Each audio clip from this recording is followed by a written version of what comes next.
My name is Laura Ritterbush. I'm President and CEO at Goodwill Industries of Kansas.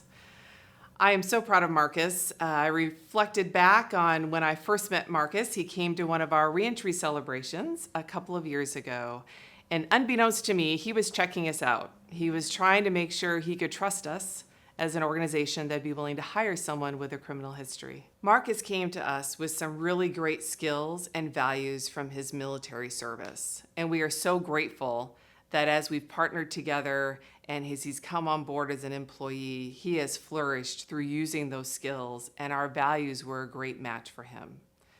Now that he's moved into a team leader position and continues to show his leadership skills, he not only has impacted his own life, but he's impacted others around him to reach their fullest potential. We are so proud of Marcus, and on behalf of Goodwill Industries of Kansas, congratulations on winning the Carol and Tommy Moore Veteran of the Year Award. My name is Marcus Johnson, and I live in Wichita, Kansas. I am the lead supervisor in contracts for Goodwill. What I like about what I do is the people, different skill sets, personalities, makes it interesting and fun at the same time. I'm a firm believer in you can talk the talk, but you gotta walk the walk. Loyalty, honor, leadership, those are things that I live by, but it was really honed in the military. When 9/11 happened, that's when I enlisted into the active army. I come from a line of military people, so there's a sense of pride there. The only reason why we have what we have is because of our military. You can't have any of that unless you have those of us that have fought.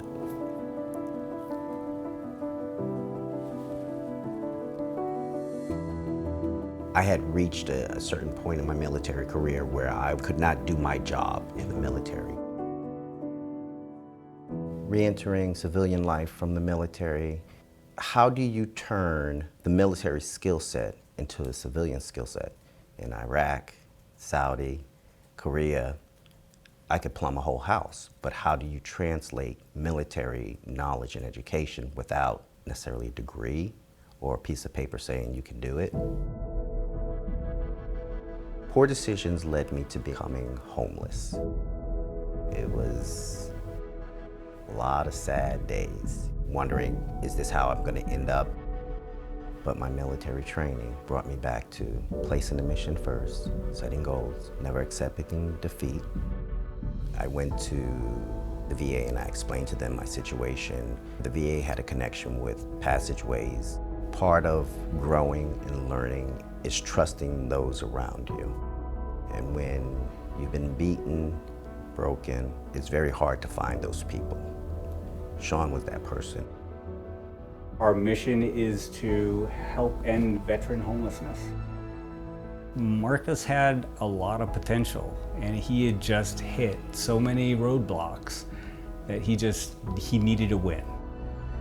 I was able to become more focused on things that would push me to the next level. There are God moments that take place, okay, where we meet the right person with the right question and we have the right answer. And it just so happened that Goodwill just reached out to us to ask us if we had anybody that might be a good fit. The first thing we thought of was Marcus. Sean says, hey, I've got this number, why don't you give this guy a call? The reentry services ultimately provide exactly what I think Marcus was able to achieve. Not just a job, but complete wraparound services to kind of help him move forward in his life. For me, my son, Jalen, is the best son ever. When I went homeless and things just started going bad for me, all I could think of is my son would be fatherless. Because of Passageways and Goodwill, I am able to be present for my son. It's a good feeling. It's a good place to be in, taking into consideration where I was. It's not about me anymore. In the big picture, it's not about me. It's about my legacy, and Jalen is my legacy. So I want him to see that even though you fall, there are people out there that will come to your aid, but you also have to do the work. So I'm living proof that it's okay. You just gotta stay focused and push ahead.